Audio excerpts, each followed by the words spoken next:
வணக்கம். நமக்கு எண்கணி ஞானத்தையும், வேத ஜோதிட ஞானத்தையும், ஆன்மீக ஞானத்தை வழங்கிய அனைத்து குருமார்களுக்கும் நன்றி. அதே வேளையில் இது ஒரு ஜோதிட விளக்க வீடியோ விருப்பம் உள்ளவர்கள் தொடர்ந்து பார்க்கலாம். ஜோதிட விதிகள் 17ல இருக்கக்கூடிய ஜோதிடம் சம்பந்தமான சந்தேகங்களுக்கு தான் பதில் சொல்ல போறோம். சரிங்களா? சரி. நேரடியாக கேள்விக்கு போயிடலாம். ஓகே. முதலாவது கேள்வி. கௌரி 982 வணக்கம். எனக்கு ஒரு கேள்வி உள்ளது. வாழ்க்கையில் நிறைய வாய்ப்புகளை நாம் தவற விடுவதற்கான காரணம் என்ன? நல்ல வாய்ப்பை தவற விடுவதற்கு ஜாதகத்தின் அமைப்பு எப்படி உள்ளது என்று கருதலாம், இல்லை விதி என்று கருதலாமா? அல்லது அந்த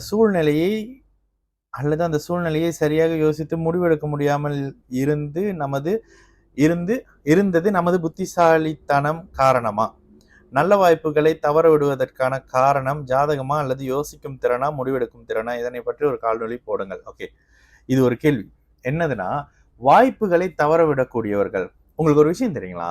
ஹோனஸா ஒரு மனிதனுடைய வாழ்நாள்ல கண்டிப்பா அவருக்கு நிறைய வாய்ப்புகள், ஆப்பர்ச்சுனிட்டிகள் கிடைச்சிருக்கும். அதை எப்படி அவர் யூஸ் பண்றாரு? நான் அடிக்கடி சொல்வேன், உங்களுக்கு 30 வயதுக்குள் ஒரு வாய்ப்பு உங்களை கண்டிப்பாக தட்டியிருக்கும். 20ல இருந்து 25, 28 வயதுக்குள்ள. அங்க கோட்டை விட்டவங்க அதை மிஸ் பண்றீங்க. அடுத்து 45 வயதுல இருந்து 50 இந்த காலகட்டத்துல இது ஏதோ ஒரு வகையில உங்களுக்கு வாய்ப்புகள் கொடுக்கப்படும். உலகத்துல இருக்கக்கூடிய சகல மனிதர்களுக்கும் அவரவர் இருக்கக்கூடிய பிறந்த இடம், பிறந்த நாடு, பிறந்த வயது, உங்களுடைய வயது, நாடு, வயது, இருப்பிடத்துக்கு ஏற்ற மாதிரி, நீங்க இருக்கிற நாட்டுக்கு ஏற்ற மாதிரி உங்களுக்கு சில வாய்ப்புகள் ஏதோ ஒரு வகையில நீங்க எழுந்து முன்னுக்கு வர்றதுக்கான வாய்ப்புகள் கொடுக்கப்படுகிறது. நல்லா யோசிச்சு பாருங்க. அந்த வாய்ப்பை சரியாக பயன்படுத்த தவறியவர்கள், அந்த வாய்ப்பை விட்டுட்டவங்க வேற ஒருத்தர் அந்த வாய்ப்பை எடுத்து வெளியே பெரிய அளவுக்கு வந்திருப்பாங்க. வெளியில போய் இது எனக்கு வந்த வாய்ப்புங்கன்னு சொல்லிட்டு இருப்பீங்க. ஒரு எக்ஸாம்பிள், ரஜினிகாந்த் அவர்கள் மாதிரி எத்தனையோ பேர்கள் ரஜினிகாந்தை விட டேலண்ட் ஆனவங்க, சிவாஜி கணேசனை விட டேலண்ட் ஆனவங்க இருக்கிறாங்க. வாய்ப்புகள் அவங்களுக்கு வரல, வாய்ப்புகளை தக்க வைத்துக்க முடியல. இந்த மாதிரி அமைப்புகள்ல தவறி போறாங்கல்ல. சமீபத்தில் ஒரு மிகப்பெரிய ஒரு நடிகர், ஓகேங்களா, நம்ம எல்லாருக்கும் தெரிந்த ஒரு நடிகர். அந்த நடிகர் ஒரு அரசியல்ல இன்வால்வ் ஆனதுனால அவரோட கெரியரையே தொலைச்சாரு, அவருடைய அவயோக திசையில. ஓகேங்களா? அதுக்கப்புறம் இப்ப திரும்ப அவர் ஏறி வரணும்னு முயற்சி பண்ணும்பொழுது பல இடங்கள்ல சரியா வரல. மற்ற நகைச்சுவை நடிகர்கள் மேல வந்துடுறாங்க. ஆனா நகைச்சுவைக்கு இன்னைக்கு அவரு தான், மீம்ஸ்னா அவரு தான். ஏன் அந்த வாய்ப்பு நழுவி போனது?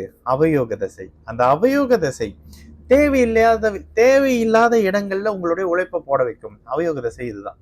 யோக தசை சின்ன முயற்சிக்கு பெரிய பலன் கொடுக்கும். எது உங்களுக்கு தேவையானது? எனக்கு ஜோதிடம் தேவையானதா? ஜோதிடத்துல என்னால சாதிக்க முடியுமா? என்னுடைய யோக தசை என் கையில ஜோசியத்தை கொண்டாந்து கொடுத்துரும். இதே நான் அவயோக தசையில இருக்கேன்னா ஐடில பூந்து நோண்டிக்கிட்டு இருப்பேன். எனக்கு வராத விஷயம். கணக்கு வழக்கு, அக்கௌண்ட்ஸ், பேங்கிங் சம்பந்தப்பட்ட செக்டர்ல பூந்துட்டு இங்க இருந்து அங்க மாறிக்கிட்டு, அங்க இருந்து இங்க தூக்கி அடிச்சுக்கிட்டு, அந்த மாதிரியான வாய்ப்புகளை சரியாக பயன்படுத்த முடியாத நான் தசாபுத்தி அமைப்புகள்லயும், லக்னம், லக்னாதிபதி அமைப்புகள்லயும் பலவீனம் நபர் தானுங்க. இங்கேயும் விதி அப்படிலாம் இல்ல, புத்திசாலித்தனம்லாம் இல்ல. உங்களுடைய ஜாதகம் பலமா இருந்தா நீங்க என்ன செய்யணும் அப்படின்றதுல தெளிவா உங்களால செய்ய முடியும். ஜாதகம் பலவீனமா இருக்கு, லக்னாதிபதி 6, 8 அமைப்புகள்ல இருக்கு, சரியா இல்லாத தன்மையில இருக்கு, உங்களுக்கு விருப்பம் இல்லாத துறையில இருப்பீங்க, மனசுல ஆசை ஒண்ணு வச்சுக்கிட்டு வேற ஏதோ ஒரு விஷயத்த பண்ணிக்கிட்டு இருப்பீங்க. இதுக்கு அவயோக தசைகளே காரணம். சரிங்களா? முதல் கேள்வியே நல்ல கேள்வி கேட்டிருக்கீங்க. 2வது நன்றி சொல்லியிருக்கீங்க. 3வது பிறந்த ஜாதகம் இங்க போடாதீங்க. தர்மா 6114 வணக்கம் பிரதர். தனுசு லக்னம் 11ஆம் வீட்டுல புதன் செவ்வாய் சேர்க்கை என்ன செய்யும்? 6ல் கேது வித் செவ்வாய் பார்வை.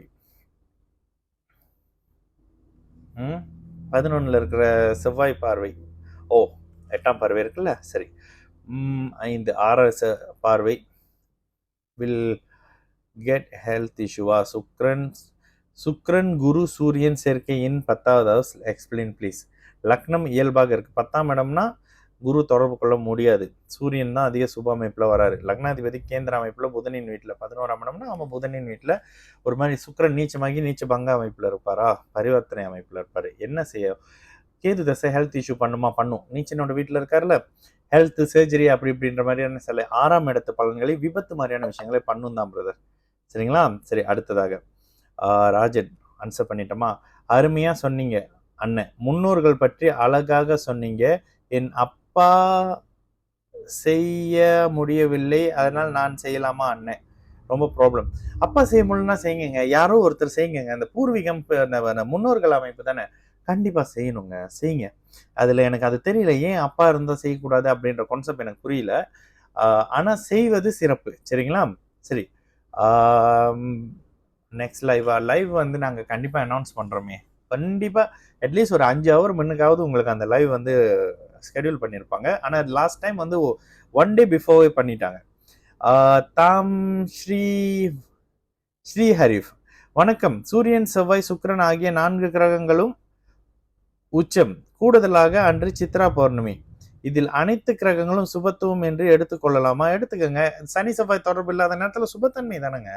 குரு சுக்கிரன் பௌர்ணமி சந்திரனின் தொடர்புகள்ல உங்களுடைய வீடுகள்ல வரக்கூடிய பிளானட் வந்து சுப வலிமை தான் வருவாங்க.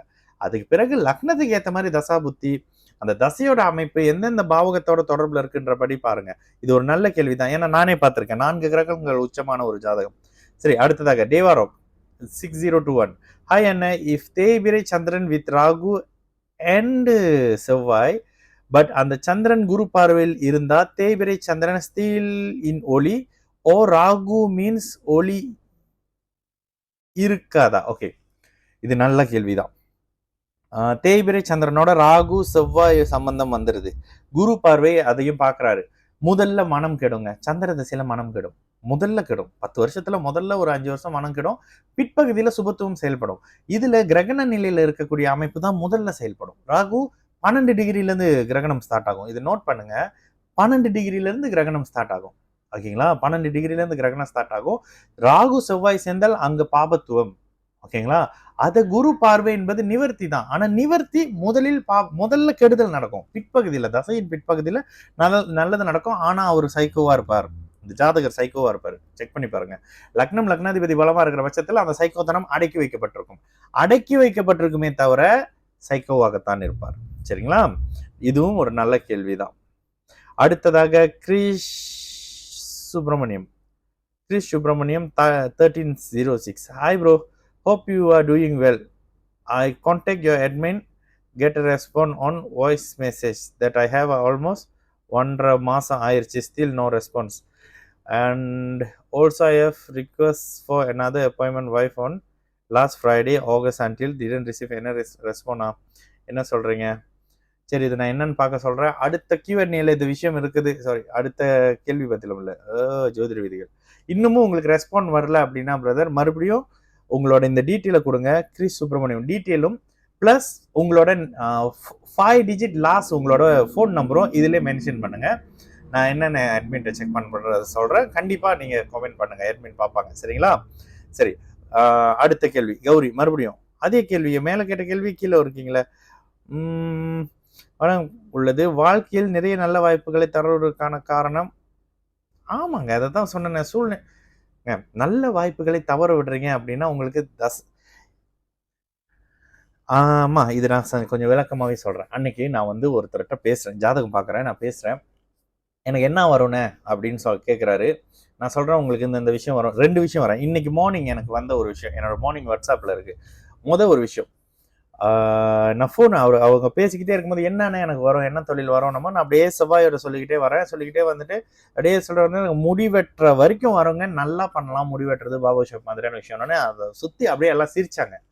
இவர் இந்த துறையில இன்னார் அப்படின்றத சொன்னாங்க. இங்க கொஞ்சம் பேர் அப்படின்ற மாதிரி வச்சுக்கோங்களேன். பெரிய பேர் இல்லைன்னா சின்ன பேர், அந்த மாதிரி இவரு அப்படின்னாங்க. இன்னைக்கு காலையில நைட்டு வந்து லாஸ்ட் அப்பாயின்மெண்ட் ஒரு 10:30 போல முடியுது. டயர்டா இருக்கேன். ஒரு வாட்ஸ்அப் வருது, பிரதர் நான் உங்ககிட்ட ஒரு உண்மையை சொல்லிடுறேன், நீங்க அப்பையிலேருந்து கேட்டுக்கிட்டு இருக்கக்கூடிய ஒரு விஷயம் அப்படின்னு. சரி, என்ன அப்படின்னு பார்த்தா, நான் திரும்ப கால் பண்ணேன், அவர் ஆன்சர் பண்ணல. அதுக்கப்புறம் நான் போய் குளிச்சுட்டு வந்துட்டு நேராக தூங்க போயிட்டேன். காலையிலேயே மெசேஜ் பார்த்தேன், பிரதர் நீங்கள் கால் பண்ணியிருந்தீங்க, ஆன்சர் பண்ணல, ஃப்ரீயாக இருந்தால் கால் பண்ணுங்க அப்படின்னு. அப்போ நான் கால் பண்ணேன். ஃப்ரெண்டுன்னு வச்சுக்கோங்களேன், ஜோதிட மூலியமாக அறிமுகமான ஃப்ரெண்ட்.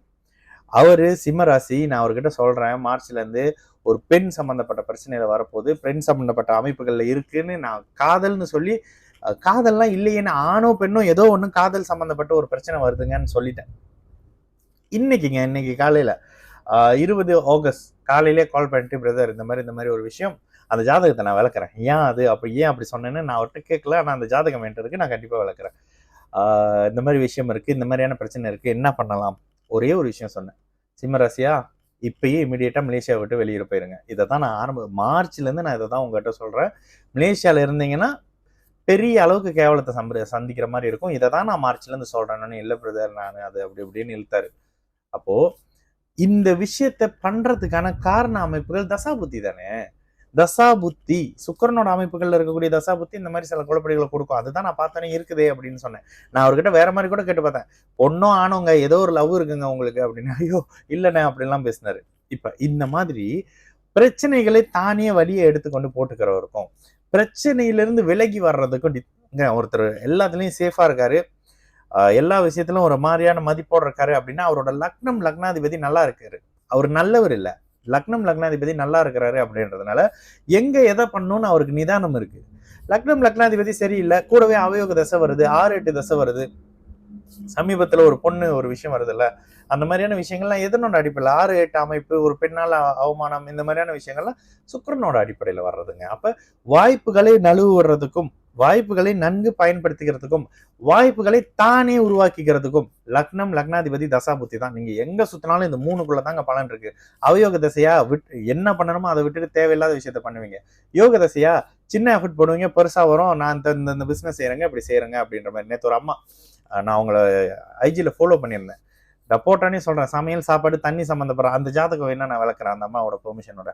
சமையல் சாப்பாடு தண்ணி சம்மந்தப்படுற அமைப்புகளோட இருப்பீங்களேம்மா, என்ன இருக்கீங்கன்னு. கேஷியர், நாங்க கேஷியரா இருக்கீங்க, எங்க இருக்கீங்கன்னு கேட்டேன். சுத்தி சமையல் சாப்பாடு தண்ணி இருக்குதானே. நான் இந்த மாதிரி இடத்துல ஒருத்தரா இருக்கேன், நானே இது பண்ணிக்கிட்டு இருக்கேன், நல்லா வருமா, பிராண்டா வருவீங்கம்மான்னு சொன்னேன். ஒரு பிராண்டாவே வர போறீங்கன்னு அவ்வளவு சந்தோஷமா கால் கட் பண்ணாங்க. ஒரு 20 மினிட்ஸ் கூட ஆகல. தேவையான கேள்விகள் மட்டும் கேட்கிற பட்சத்துல அங்க 20 மினிட்ஸ் கூட இல்லைங்க.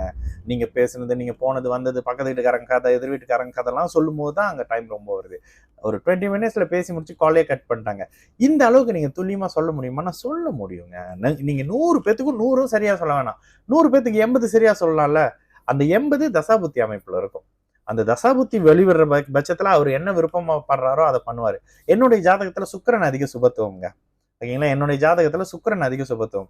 லக்னத்தின் இயல்பு என்னது? புதன். இதனோட அடிப்படையில என்னோட லுக்கு, டயரு, செயல்பாடு, பேச்சு இதெல்லாம் பார்க்கும் போதே உங்களுக்கு தெரியும் சுக்கிரன் தான் அதிக சுப அமைப்புல இருக்காரு. சுக்கிரன் சம்பந்தப்படுற அமைப்புகள்ல தான். அப்ப என்னையா ஜோதிடம்? சுக்கிரன் சம்பந்தப்படுற மீடியா ரிலேட்டடான அமைப்புல தானே உங்ககிட்ட பேசிக்கிட்டு இருக்கேன். சுக்கிரன் புதன் கலப்புல தானே பேசுறேன், ராகு கலப்புல. அடுத்து ஜோதிட விதிகள் 19ல சந்திக்கலாம். நல்ல கேள்விகளை கேளுங்க. இன்னொரு விஷயம், இதை நான் மறந்துடுறேன், இது அவருக்குன்னே தனியா சொல்லணும். சஷ்டாஷ்டக அமைப்புகள் சுபத்துவமாக இருந்தால், இதை நான் தனியா வேணா ஒரு எடிட் பண்ணி சொல்றேன். சஷ்டாஷ்டக அமைப்புகள் சுபத்தன்மையாக இருந்தால் நன்மை நடக்குமா? கண்டிப்பாக நடக்கும். சுபத்துவம், ஆட்சி, உச்சம், விதிவிலக்கு சஷ்டாஷ்டகத்துக்கு. அதே நேரத்தில் அவர் எங்க உச்சமா இருக்கிறாரு, எங்க ஆட்சியா இருக்கிறாரு, இது ரொம்ப முக்கியம்.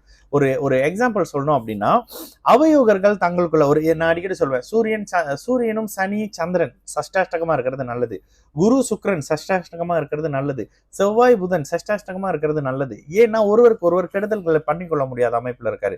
இதுல செவ்வாய்க்கு 8ல வரும்போது மட்டும் புதனுக்கு செவ்வாயின் பார்வை வந்துடும். இது ஒரு மாதிரியான விஷயம் தான். ஆனாலும் இந்த 6-8 அமைப்புகள்ன்றது சுபத்தன்மையாக வர்ற காலகட்டத்துல, சுபத்தன்மையாக வர்ற இடங்கள்ல இங்க உங்களுக்கு நன்மையை செய்யும், கெடுதல்களை பண்ணாது. அதே மாதிரி இந்த குரு தசை சுக்கிர புத்தி, செவ்வாய் தசையில புதன் புத்தி, சனி தசையில சூரிய புத்தி, சூரிய தசையில சனி புத்தி, சூரிய தசையில சந்திர புத்தி, இந்த மாதிரியான சில புத்திகள் அமைப்புகளும் சுபத்தன்மை என்பது விதிவிலக்கா இருக்கும், விதிவிலக்காக இருக்கும். சுக்கிரனுக்கு மட்டும் அது விதி வேற மாதிரி வேலை செய்யும். ஓகேங்களா? அது மட்டும் நீங்க கொஞ்சம் கவனமா வச்சுக்கோங்க. ஆனா சஷ்டாஷ்டகம் சுபத்துவ அமைப்புல லக்னத்துக்கு ஏற்ற மாதிரியான இருக்கிற இடத்தின் பலத்தை சுப அமைப்புல கடன் வரப்போகுது அப்படின்னாக்கா நல்ல சுப கடன் வரப்போகுது. விபத்து நடக்க போகுது அப்படின்னா இந்த இடத்துல விபத்துனால ஏதோ ஒரு போயிட்டு திரும்ப வேற ஒரு நல்ல விஷயம் வரப்போகுது, நீங்க உங்களுக்கு எந்த பாதிப்பும் இல்லை. இந்த மாதிரியான விஷயம்லாம் வருங்க. சரிங்களா? அடுத்த ஜோதிட விதிகள் 19ல சந்திக்கலாம். நல்லது நடக்கும். எல்லோரும் நல்லா இருப்போம். வணக்கம்.